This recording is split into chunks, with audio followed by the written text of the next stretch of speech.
Welcome back to BeerFormers. Hi, everybody. This is our 7th episode. Yeah, 7. Very excited. Lucky 7. All right, so we're still going strong. Yeah. And to go along with that streak today, for our Transformer, okay, we're going to talk about another one that can't be made today. Really? Right? And he is one of the strongest of the Decepticons. In fact, he is Megatron's number 2. Today we're going to be talking about the original Generation 1 Shockwave toy. Wow. Right? So as you can see, he does turn into a gun. It's a futuristic laser gun. Let's see if it might still make noises. It's got laser sound. All right. So he has a couple different sounds. Laser gun. Interesting things about this toy here. This is another one. Like you want to touch it? Just be very careful. Okay. It's very old. You know. That's 39 years old, almost 40 years old. Oh my gosh, yeah. It's almost as old as I am. Yeah, this is the 40th anniversary year of Transformers. I don't think we've ever mentioned that since we started doing this. If we have, it's a perfect year to start then. Yeah. Oh, you get to take them back. Well, I just want to talk about it a little bit, and you can have it back. Don't worry. Oh, well, I'll let you touch I want to this shoot it some more. So this is another one like our toy last week. We talked about Generation 1 Jetfire that Hasbro licensed from a toy company that was not Takara. This is a company called Toyco. Why did they do that? Because they wanted to be able to put out as much product as possible. Oh, okay, that makes sense. So they saw toys that transformed in Japan, liked them, made them transform. Okay. So what was cool about this one is this one came out in '85, the second year of the Transformers, right? He was supposed to be the number 2 of the Decepticons. He's supposed to rival Megatron in power in terms of ability. So he has one hand. What's Starscream think Starscream about is the aerial commander, all right? In the cartoon, when they left Cybertron, they left Shockwave in charge, and then when everybody crashed on Earth and were asleep for like 4 million years, Shockwave was alone on Cybertron running things because Megatron did he go crazy? Maybe in some ways, depending on continuity and things like that. Lately, in the last 10, 15 years or more or so, Shockwave has taken a very prominent role in a lot of the mythology that's been coming out in the form of comic books and other media like that. Shockwave is like the prime mover, like in many ways, like everything that happens in the Transformers, that to them, etc., is because of Shockwave. Shockwave is always portrayed as pure logic, cold and calculating. If he thinks this is how it goes, to get from A to B, we got to do this, then he does it. Didn't he have like a robot voice? In the cartoon, the voice actor whose name escapes me now was basically trying to imitate David Warner. So if you know Tron, Sark. Yeah, okay. Yeah, like the main baddie from Tron. He was basically kind of doing a voice sort of like him. All right. So going back to the fact that this is another toy company. So what was kind of interesting about this was in '85 when Hasbro started putting this out, like you see here, Toyco had also simultaneously licensed it out to other places. And one of the more prominent places in the '80s where you could acquire this toy but in different colors was at Radio Shack. What? You could go into a Radio Shack toy. Sense. For those of you who don't know what a Radio Shack is, go look it up. Yeah. It was an electronic store that was usually in malls or small standalone for years. Yeah. You could go buy stuff if you're into home electronics, like building your own things, yada, yada, yada. Build your own computer. Build your own computers. Did that. But they sold some other like RC cars, and once in a while they had something weird like this. So theirs was called Galactic Man, and he was in gray. Do you have one of those? Well, if you look closely, this will not show up on camera, but notice how on mine here, mine is a bit of a Frankenstein, because when I got this one like several decades ago, he was in kind of bad shape. But I was able to get a Galactic Man basically at the same time, so I was able to do a part swap because they are identical toys. Oh my goodness! So my Shockwave has a gray shoulder here and a gray battery cover because that came from Galactic Man. Okay. Where did you get your Shockwave? I got it. Well, okay, this is pre-eBay. So there were news groups that you could go on and you could chat with people. And I just did a swap with somebody. I said, hey, I'll give you this for this, or just send me a check or a money order via the old mail, and then people would send me stuff, right? All right, so Shockwave turned into a gun. That's one reason why he can't really be made today. In fact, one of the most recent Shockwaves, he's been very popular, like I said here, over the last 20 years. Like every time there's been a new iteration of Transformers, like a toy line, cartoon line, comic book line, Shockwave is usually one that brings along. Yeah. This is one of the more recent versions of it here. This is from, I'm going to get this wrong too. It's either Power of the Primes, but it's come out within the last 10 years. And as you can see here, it looks very much like a gun, but in reality, because of the whole gun thing, his real form, his official form, is that he's supposed to be like a spaceship. He kind of looks like a Star Destroyer. So he's even got, I'll show this on the screen here. He's even got Shockwave's head basically there, like he's looking around, right? But the designers, as a little wink to the fans, if you fold that down and just flip it over, oh, lo and behold, it looks like a gun again. You can hold it. And okay, so it was kind of a cool little design feature. So Noelle's going to try to transform this one. Oh, I get to do this one, but not your old one. Yeah, the old one's cute little. The old one's got some problems because of its age, the fact that he's kind of a Franken transformer, right? So the biggest thing about Shockwaves is this piece right here is a rubber hose, and as you can see on mine, it's splitting and cracking. Yeah. These get dry rot super easy. It's really almost impossible to find one completely intact. Oh. This new one here has a rubber hose, and someday it'll probably happen to it too. Oh, wow. But there's no electronics in the new one. Oh, so it can't make noises? It doesn't make any noises, no. So we'll go ahead and try to transform these here, all right? Can you shoot that one more time? I want to know, is that what it sounded like originally? Or has it gotten kind of it's getting a little weak. Okay. Yeah. Oh my gosh, that would have driven he's got his little visors, so like yeah. Now as you'll see when he transforms, he's always known for having one eye, like a cyclops, no face really to speak of, and one hand instead of a hand is a gun. And he's always said he had the ability to shoot out of that gun hand any form of electromagnetic radiation. You just had to think of it. Yeah. So he could be like light, or he could be like, like the Green Lantern. Gamma waves, so he could basically, blast you with anything you could think of, and that's why he was so powerful. He even took over the Decepticons in several continuities from Megatron. Why? What did Megatron do wrong? He failed in some ways, so Shockwave's like, you must be replaced. Logic dictates you're not the leader. I gotta ask what Starscream had to say about that, because it just seemed like when I was a kid, like Starscream was always your memories sound like they're primarily from the cartoon from when we were kids. And Shockwave was always the guy who they left behind to take care of Cybertron. All right, so I need to get that out of my head canon. It was mostly in comic books and other media where Shockwave was more of a direct threat. So this is another question. It's about Transformers physics. Mm-hmm. When Shockwave is a spaceship. Do other Transformers fly in him? See, this is the only media he's been in a spaceship like this, so I guess maybe he might expand or something like that. I do know that when he's a gun, he is not like Megatron where he shrinks and other Transformers can wield him. It's basically a flying gun. Why he has a pistol grip is never explained. If he's just a flying gun. Just because it's cool. Because you can do sideways like that. So, again, the fact he's a gun makes him problematic today, so they always design him slightly different. A lot of times nowadays, the modern Shockwave toy is basically like a tank. Or some sort of thing like that. He's been in the live action movies. Shockwave has. Which one? He's been in a couple of them. Really? He's been in Bumblebee. He's been in Dark of the Moon. I don't remember him in Bumblebee. Bumblebee in that action sequence that took place in Cybertron at the very beginning. Oh, okay. All right, no, I'll go ahead and try to transform. Did you say this was his face? No, the design looked like his face. His face is hidden inside his chest. All right, so I got to go now, right? So this part here, just like you have a similar part here, that's still his chest, basically. Okay. Okay. But he doesn't have a Decepticon symbol. It's on his arm when you finally unveil his arm. Okay, all right. Okay. So I'll go ahead and so while we're going to transform this, I'll just talk a little more about Shockwave. Okay. Are you sure I can't break this because you probably could break it? I know my G1 Shockwave is very fragile, so that's why I'm trying to be really super careful with I transform it as well. I mean, nothing's moving. Just a really cool character. Like I said, monotonous in his speech. In the original Marvel comics, he does come with the Decepticons to Earth, but he doesn't get crash land. He stays in space. And when they crash, he goes down to investigate. And the Ark, the Autobot spaceship, detects him and it activates the Dinobots to go, finish him off type of thing, And so they get trapped in ice or in the tar or something like that. All right, so the barrel comes off, revealing just the figure by itself. And again, you can see he's got this gun hand here, and his electronics for the most part still work, but although it works a little rougher in this progress mode. Whatsoever. Yeah, so mine's starting to lose some of its electronics when he's in robot form, but the hand would light up, and he would be able to do like that. So now, while yours is going to look basically just like this, with a few minor cosmetic differences.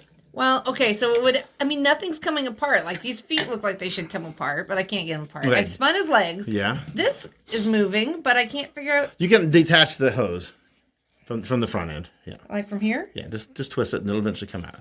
The hose comes out? No. Oh. Yeah, so. Boom. Okay. All right. Here's the other weird thing is that you're going to have to open this up. Let's see if I can... Who's transforming this, Dave? Okay, there. Okay. That hopefully will unlock something. Okay. Right. Well, this looks like an arm. So his official bio function as military operations commander, which is why he's the number 2 of the Decepticons. Even Soundwave is supposed to represent. Do those legs just stay like that? No, they're going to have to be expanded, make him taller. All right, well, I got his arms. So again, because this was licensed out to other places besides like Radio Shack and Hasbro, this is the only year this ever came out. Then they kind of quietly phased it away like they did Jetfire from last time. And then Shockwave didn't make any appearances in the original Generation 1 toy line until Action Masters again. We got a little non-transforming action figure version of him. And then after that, he kind of disappeared for a while until, I would say, the Energon cartoon, where he came out as a slightly different name called Shock Blast, but it's supposed to be basically an homage to that character. And then all the other iterations after that. Did you see that? Did you see what I just did there? So since about the mid-2000s, anytime they put out a new Transformers media or a toy line, there's been a Shockwave. Okay. So, he's got a great name. Yeah. That is a great name. Shockwave, Soundwave, all the waves. Yeah. We got all the waves covered. So you basically got them, except you just have to figure out how to expand it. This hose will go onto the arm. Oh, okay. So like it does over here. See how the hose kind of comes off the back and then goes into the arm. So it's supposed to be like his backpack powers the laser, I guess, or something. The laser, his laser arm. Okay. So yeah, I got that part. I'm really excited about how I figured out his chest.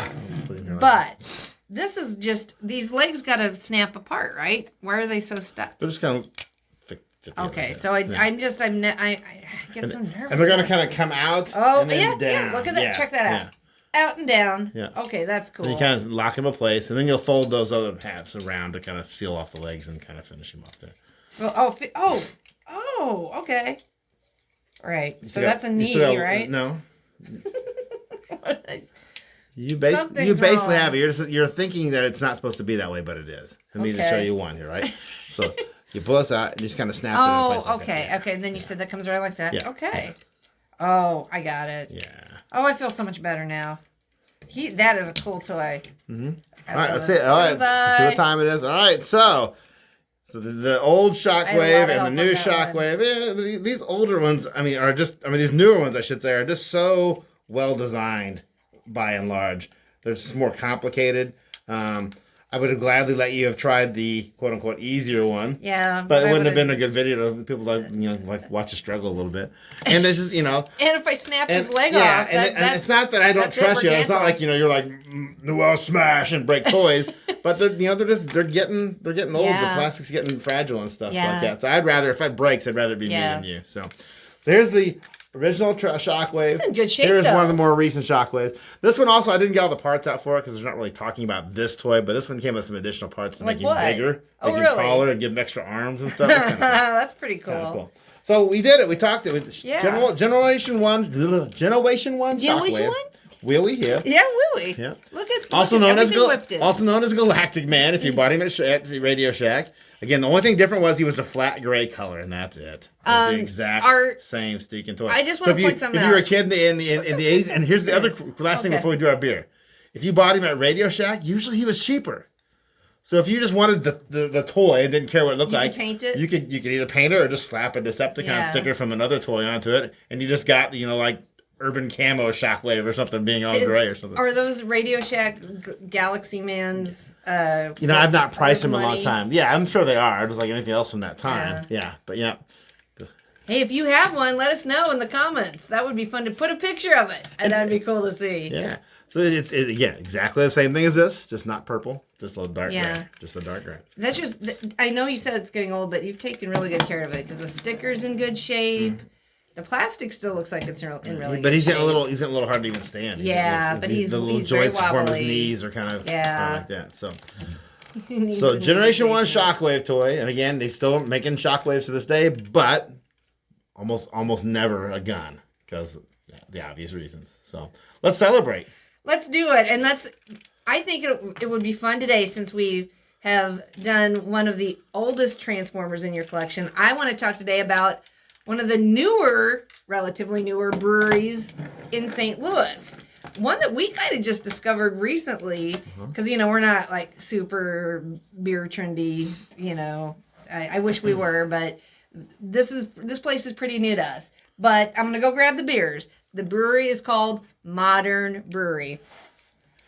And while guys the beer, I'll just tell you just a little bit. She's done more research like this, but if you're in and around the St. Louis area and you know where the St. Louis Science Center is, the museum there, This is just 2 doors down the street. That's their tap house. That's their tap house. Yeah. But I mean, that's where we have gone to discover this place, or this brewery. So yeah. Yeah. So it's right by the Science Center.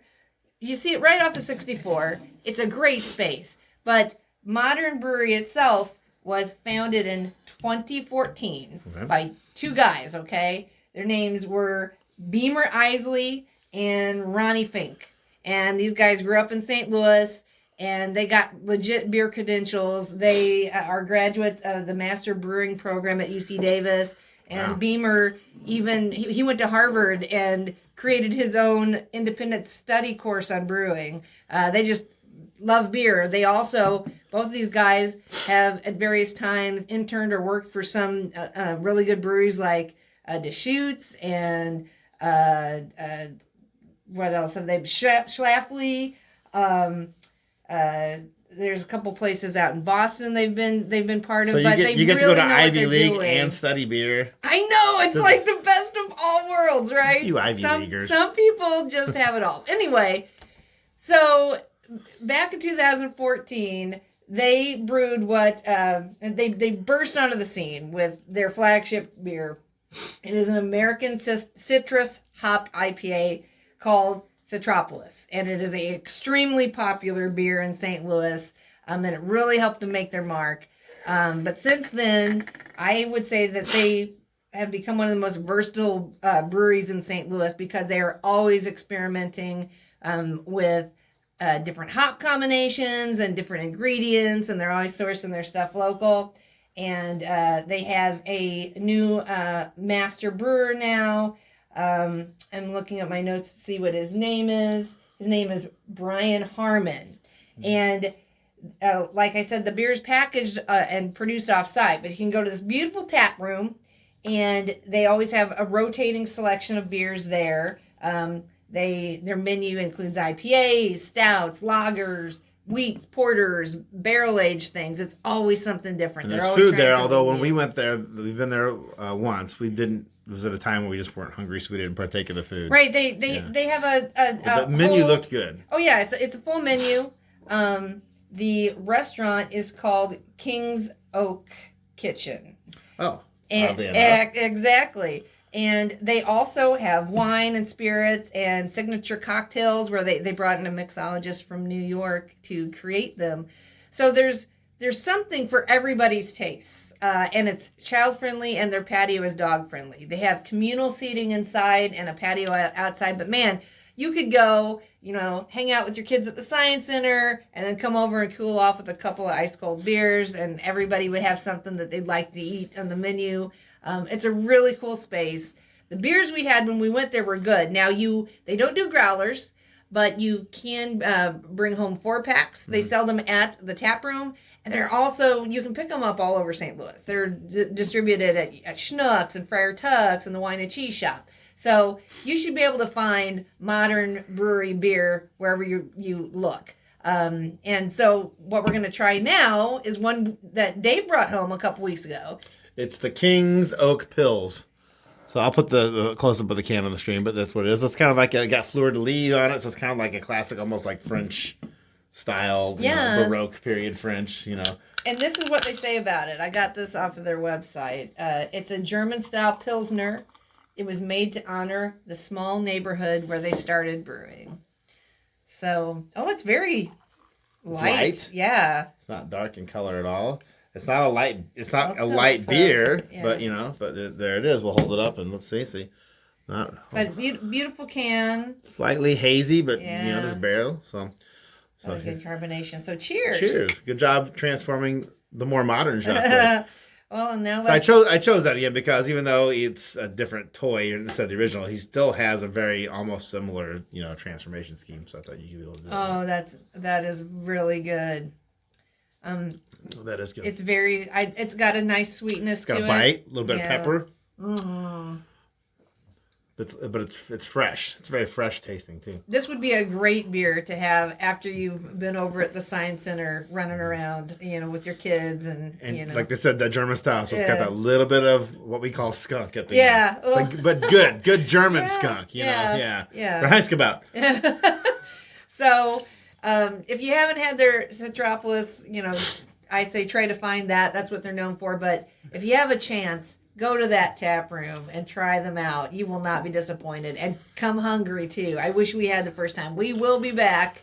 But this one's a good one. I'm excited to try the different kinds of beers they have. It's fun to know that every time we go there, there's going to be some different things we haven't had before because they're always trying something new. So, yeah. Anyway. So once agagen, cheers. Cheers to you, Dave. Here's the Modern Brewery.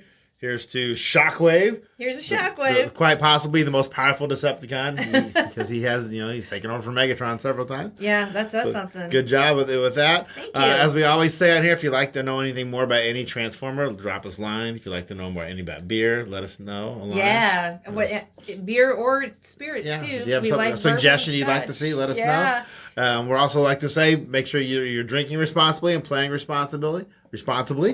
And he's been driving for 8 hours. We went and saw the eclipse. You were tired. The eclipse, yeah. But it was an amazing eclipse. But that's a whole other, that's not why we're here. No, but it was fun. I want to talk about it. If you're interested in more information about Shockwave specifically, there's a couple places you can go. You can go to the Transformers Wiki, tfwiki.net.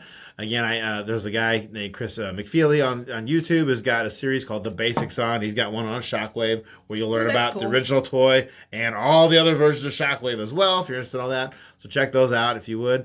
And, Noelle, anything else you want to say? Well, I just want to say we are so close to 100 subscribers. So if you mash up subscribe button, you may be number 100. Help us get there. It'll be so cool if our next episode we can celebrate that. So, but thanks to everybody who has subscribed.